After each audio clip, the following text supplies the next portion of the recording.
Barack Obama raises his pompous head, again, pseudo-intellectual head. The professor, the philosopher king, has come from on high to pontificate about free speech of all things. This is Barack Obama, mind you. We're going to have a little more Michelle Obama. Lots of great news with Trump and the economy coming up. And there was not a dry eye in the House during the great chapter read, the sponsor of the show. Welcome to In Exile. This is where the happy patriots are. It's Doug 30, y'all.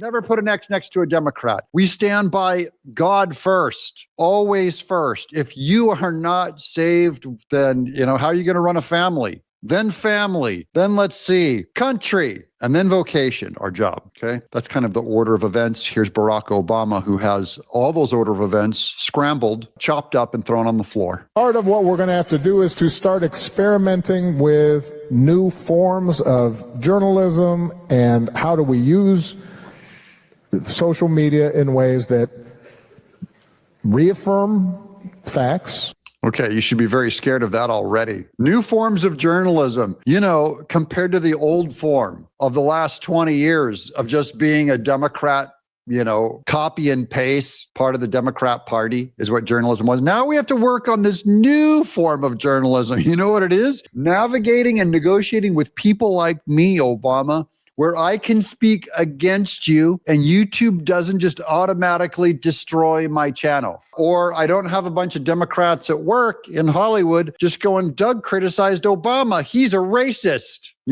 That's the new journalism. And then this quote here, this one's just stunning. In new ways that reaffirm facts. That's a level of big brother doublespeak that ought to fear everyone, because we know what he means. He means, you've heard liberals say before that reality has a liberal slant or a liberal bias. That is, they literally believe in reorienting, changing facts, changing definitions. Marriage, instead of being one man, one woman, which this homophobe used to say, remember in 2008, he said, as a Christian, I believe marriage is between one man and one woman. And then they reaffirmed the facts. And suddenly it became marriage can be between one man and one man. These people separate facts from opinion.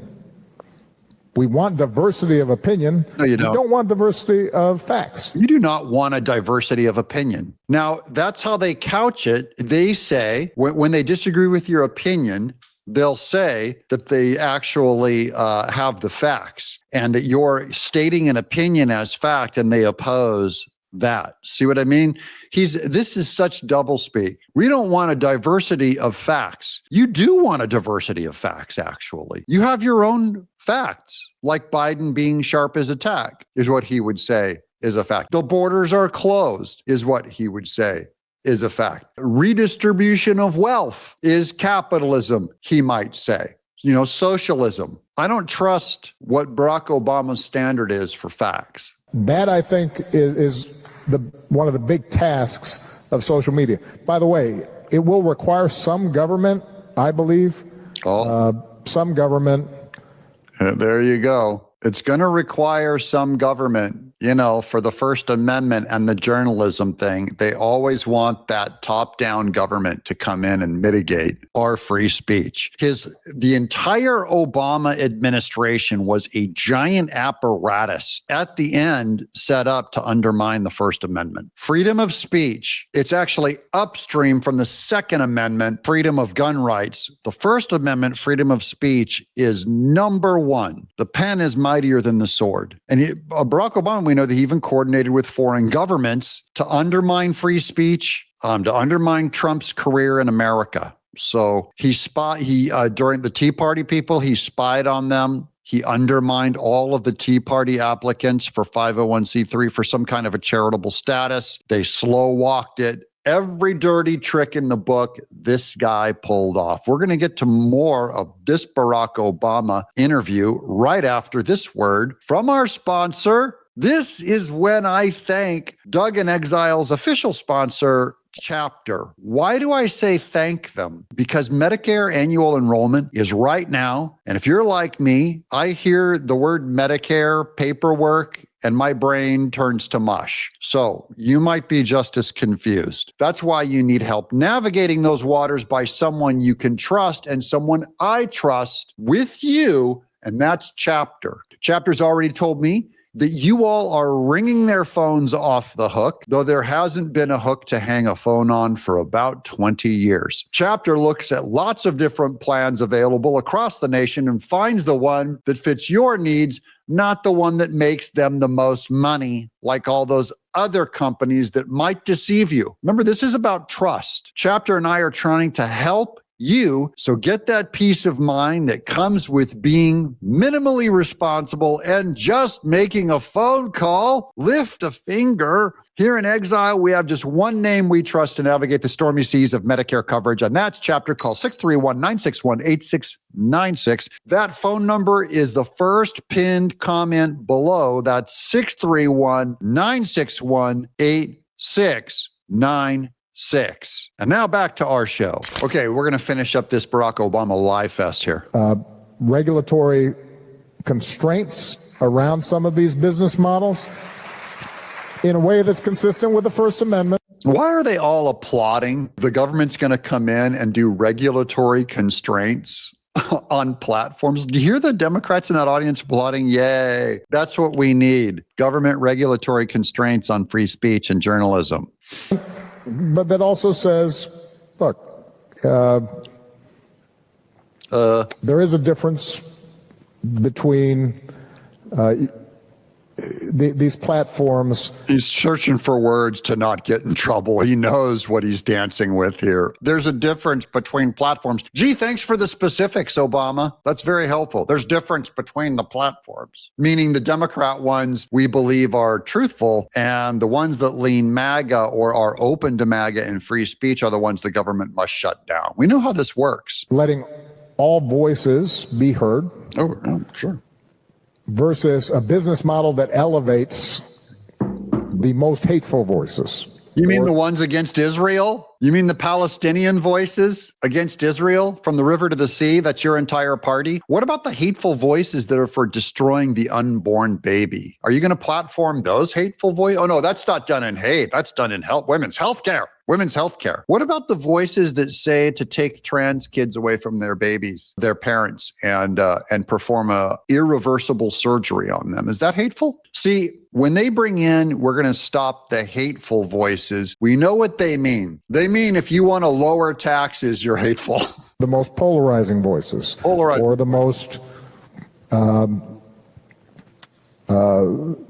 dangerous in the sense of inciting violence voices. Yeah, who incited the violence? Who broke all the windows in Portland? Who burned down a Wendy's in Black Lives Matter? The violent voices. Are you going to stop Black Lives Matter people from posting on social media with a top-down government? Of course you're not. They're your jackbooted soldiers. And that I think is going to be a big challenge for all of us. That's going to be a big challenge that we're going to have to undertake. Yeah, you're going to have to do that, you weirdo. Speaking of weirdos, look, here's Michelle. Now, I don't know what it's like to now have an afro. I think it'd be pretty cool to have an afro. Here's Michelle Obama. It's a burden to have an afro. Hair as women of color, that the way our hair naturally grows out of our head, it's beautiful. But if we struggle to make... Anytime they say but, it's beautiful. The way it grows out of our head is beautiful, but can you just say the way our hair grows out of our head is beautiful? By the way, she has straightened her hair. Make it look like the standard. That means we are spending thousands of hours and lots of money straightening out what is naturally curly hair, right? And that takes time out of your life. It costs money. Okay. Is this a burden? You know, if you're black, if I was black, I would grow the biggest afro. I mean, a giant 70s full-on Michael Jackson, ABC 1, 2, 3 afro. Giant. Put the comb in it. She's like, this is a huge burden for us to decide to look like you people. You people have put this burden on us. It costs us so much time and money. How about this? Grow your afro out or cut it short. Joy Reid, like they're shaving it down. I see black people managing. It's not a big burden. And no one's trying to push it on you to fit in. I don't need you to look like me. And I don't need to look like you. Somehow that's an impossible thing to imagine. Oh man, this one's funny, guys. So they're opposing ICE officers in New York. Look at this guy dressed like a Native American. I don't know. I had to laugh. This is using the left's argument against them. So there's a bunch of anti-ICE protesters on New York. And this guy dresses like a Native American saying, yes, all you whiteys are invading our country as illegals. And this New York Democrat doesn't know what to do with them. Watch this. I'm trans-indigenous. Trans-indigenous. Are you cis-American? I'm trans-indigenous for ICE. We love ICE. We love ICE. So there's an anti-ICE New Yorker who's white, and this Native American is saying, this guy's an illegal who came into the country. So the Native American is for ICE, getting rid of this Democrat honky who's trying to make a point against ICE. I love it. Love ICE. We love ICE. Deport them all. You're all trespassers on our land. Well, Trans-indigenous people are indigenous people, and you're all trespassers on our land, and we want Bovino to deport all of you guys. We love ICE. Trans natives love ICE. We love you, ICE. what nation are We you love from? ICE. The trans nation. What nation are you from? The trans nation. Trans nation is just as valid as cis nations. You're not trans native phobic, are you? You're not trans native phobic. That Democrat's worried. Look at his face. Wait. Trans native phobic. Wait, what? I'm one of those bad guys? I couldn't help it. Okay. Sorry, that was for me. Here's Zoran Mamdani with Mandy Patinkin, the great actor that played Indigo Montoya in Princess Bride, who, I'm an artist, guys. So anytime you're asking for a political take from an artist, Mandy is a great actor, maybe not such a great thinker. Rolling. Okay, we've got until Tuesday, and don't take anything for granted, right? No, I've never taken you for granted. I'm not taking this for granted. We are going to win this because we have this extraordinary human being who is going to lead our city, and eventually, if we're really thinking, If you're thinking, an actor said, if you're thinking. And he's for Zoran Mamdani, a socialist, Muslim, anti-Israel, frankly, an anti-Semite, anti-business who's going to destroy New York. And New Yorkers, like Mandy, like Indigo Montoya there, are going to vote for him. If you're thinking, dude, you're going to, left up to these liberals in New York, if you're thinking you're going to destroy the country. Here's another post by Trump, which I loved. Okay. This is to give you guys kind of the plan on the right. Here's Trump. He says it kind of simple. These thugs should be investigated and put in prison. Who? A disgrace to humanity. Deranged Jack Smith is a criminal. There, I think that's pretty clear from the president. Now, here's some jujitsu. We talked a little bit about Trump killing it in Japan. Here's Charles Payne from Fox Business on Jesse Waters talking about how brilliant Trump's move was. Of course, we called it days ago. The trip's not over yet. Grade Trump's trip so far. Still have China on Thursday. A through F. Triple A master. It's just been such a masterful deal leading into the meeting with Xi. I mean, think about this, Jesse. Rare earth stocks in America are down. You know why? Because China blinked. They're relenting. Why? Because China blinked. That's Trump sitting across from Japan's first female leader who's a bit conservative. And it's a pretty big deal for him to sit down with them, doing trade deals with them. And then they isolate China, always isolating China. And as Charles Payne says, China blink. Biggest meeting of the year is tomorrow with Trump and President Xi of China, where we find out exactly what that mineral deal is going to be. But meanwhile, Charles Payne says the mineral stocks and prices are going down. That means that the market and competition is opening up. President Trump triangulated. He went to Southeast Asia and he cut deals all along the way. By the way, a $300 billion deal with South Korea was just announced. I don't know if it was today or last night. Deals, processing deals. Oh, and the money from Japan. He's bringing back a gold golf ball and $500 billion. We're going to build nuclear power plants with that. We're going to build auto plants with that. This is mind-boggling. In the meantime, the Dems are going to let people starve. We're going to let 40 million people get off food stamps. For what? This is another crazy self-inflicted wound. President Trump is putting on did you see that picture of him and Takachi walking down the staircase together, arm in arm? Mm-hmm. The respect that he's getting around the world, what he's pulling off around the world, and again, in China's backyard on the eve of this critical meeting. Yeah, so it is in China's backyard, and Trump's coming in with all of this political capital that he's gathered up in Europe and in the Arab states and now in Asia, and he's coming into Xi, throwing it down and say, sign. Let's just sign it. You think he's going to sign it? Yeah, I think so.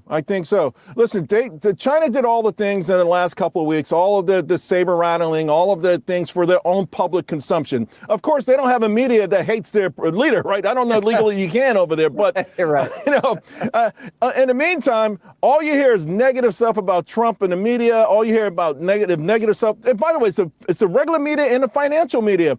And think about this. You referenced the stock market. Today, up another record driven by AI. After the close, NVIDIA is partnering with the Department of Energy. We're going to build a supercomputer plant. I love mentioning AI because other channels are lying to you, trying to scare you out of it. And meanwhile, the Trump administration is full on leaning into it. It's going to end up saving our whole economy. And we're winning a race against China with AI. He who wins the AI race wins the world. This is the most powerful tool ever. You don't want to lose the AI race. So we need that NVIDIA stock going up. We need to build out these tech centers, not fear AI, but we need to use it as a tool. Yes, it's a powerful tool that evil people will use and do use, but you want good people using a powerful tool. If a bad guy comes to your house, you want a gun if he has a gun. If a bad guy comes to your house using AI to break into your internet and all that, you want AI on your side defending you. Or as the beloved Miss Tenaple hates the idea of robots. I go, honey, if an evil robot comes into your house, do you know who's most likely to destroy that robot? A good robot, your robot. Okay, now I know we're going into science fiction suddenly. Doug, robots, what the AI?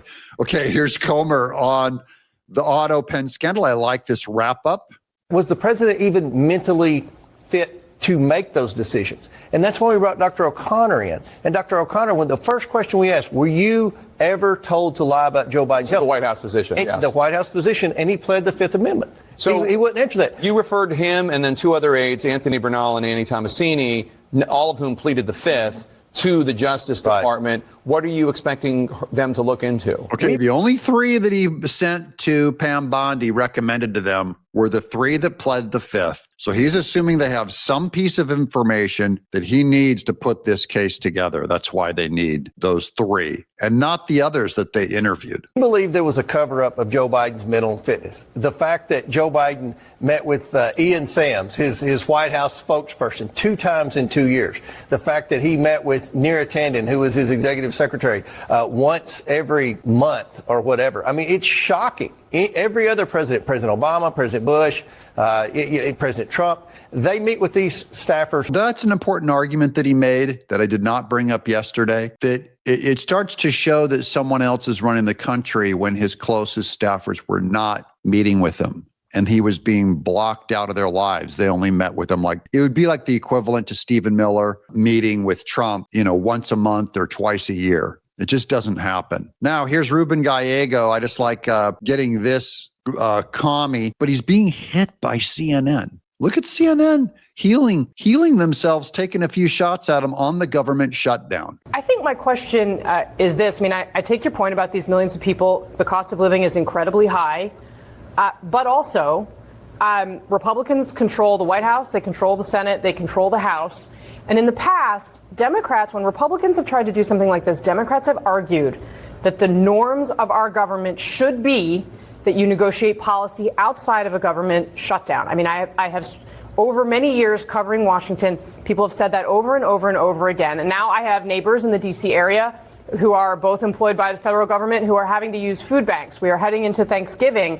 Why is it suddenly right to do it this way and to do it for this long when it didn't used to be the right way? Hey, hats off to CNN. She made a simple argument, a simple observation that she didn't have to make, and CNN wouldn't normally make it. That when your party was in the same position, you guys said that and when Republicans came and shut down the government because they didn't get their way, your party said that was extortion. In Democrats' view. Oh, that's an easy answer. It's Donald Trump. You're talking about norms. Oh, Donald Trump. That's the answer to everything. That's an easy answer. Donald Trump. That was easy. In the time of Donald Trump, it's also normal Right, now but for you to tear Democrats down have the spent East so much Wing. time He suddenly arguing about did it. how maintaining those norms is actually incredibly important in the face of It's all Donald out the Trump. window. It's all out the window, Casey. No, when you're dealing the time with Donald Trump, this is the man that is like extorting people. He's literally, breaking every rules. We're not going to go back and play by the norm.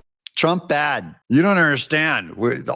Now he's actually telling the truth with Democrats. There is no law. There is no tradition. There is no fair play. There is no rules. There is no judge. And there is no constitution because Donald Trump came on the scene. He accidentally let the truth slip out there. For just a second, here's another Democrat getting called out by CNBC. They believe he's getting close. They believe that he's getting close to cracking on giving in and saying, okay, we're going to have to open up the government. All critique of shutdown is a tactic. It really is not something that's desirable. You can vote. But there vote. is a real issue about health care. You're always reasonable when you come on, and I've said I've said that. And you're almost conceding that you should not be shutting down the government, that the Democrats should not be doing that. And I don't think you'd ever say that extortion is the way that Republicans should get their way if they don't like the IRA or they don't like overspending or whatever it is at any given point in time where the other party has a disagreement. This is not the way to do it. As far as Obamacare, you probably realize a lot of these premium increases are just built into Obamacare. The expiration of the pandemic subsidies is only a very small part of the increases. So that discussion has to be had about fixes to Obamacare so it doesn't keep spiraling, the costs don't keep spiraling. But you're not going to do that before we reopen the government. It's not going to happen. It's going to have to happen afterwards. Are you ready to vote with the Republicans to reopen the government at this point as a reasonable Democrat? Maybe others would follow you. I'm not there yet because we have had literally, Joe, no discussion whatsoever about how we're going to deal with these spikes. This is the right way to do it, premiums. Senator? By people not getting paychecks at the TSA? This is extortion. You think this is the right way to do it? In your conscience, you think it's the right way to do it? I never thought I'd say that, Andrew, that it as a human being, he always says that. As a human being with a conscience, not paying TSA agents, and is this how you do it? A human being, you think this is the right thing to do? Yeah, he's smiling. That's the first time someone's called a Democrat a human being in a long time. That's your line. Well, that's why Senator Hawley and have our bill to make sure that folks get the nutrition that they absolutely need is why the president is paying the troops. But there is something. The president is paying the troops. That's from a personal donor is why the troops are getting paid. So hats off to president and that personal donor. By the way, it's not Elon Musk. It's another billionaire that wants to remain on the down low. I hadn't heard of him before, but he offered to pay our troops salaries. He paid in his own $130 million to pay the troops. We've all got a knowledge here, okay? The administration has had an attack on health care, as we know it. The Medicaid cuts were... It's not an attack on healthcare. You guys did not fund it enough. That's your fault. Now we're going to get to, I just have one last little pile of lies from Nancy Pelosi, who's like a yipping poodle, wearing Kermit Green over here. Here's Nancy Pelosi. Because I see the Democrats every day. You saw a march that was not political. Okay, she says the No Kings March is not political. Anyone believe that? The value of it was that it wasn't political. When a Democrat says it's not political, is it political? No King's Day. It was spontaneous, organic, but everybody. When a Democrat says something is spontaneous and organic, is it indeed spontaneous and organic? She's telling you what it really is by telling you what it's not. everybody was there. And that's what's important, is what are the people thinking? What are they hopeful about? What are they willing to get out the vote for? Are the people thinking and hopeful that went to the No Kings rally, were those Democrats that are thinking and hopeful and willing to vote for? That wasn't even a vote. It was a protest. They're willing to riot, not vote for. That's what Nancy Pelosi said. That's my commentary on drunk, box wine, looks like a leprechaun in a Kermit the Frog outfit. Nancy Pelosi, who looks like a pterodactyl wing stretched over a skeleton. And on that happy note, subscribe. We'll get you more news today, serving it right up here in Exile.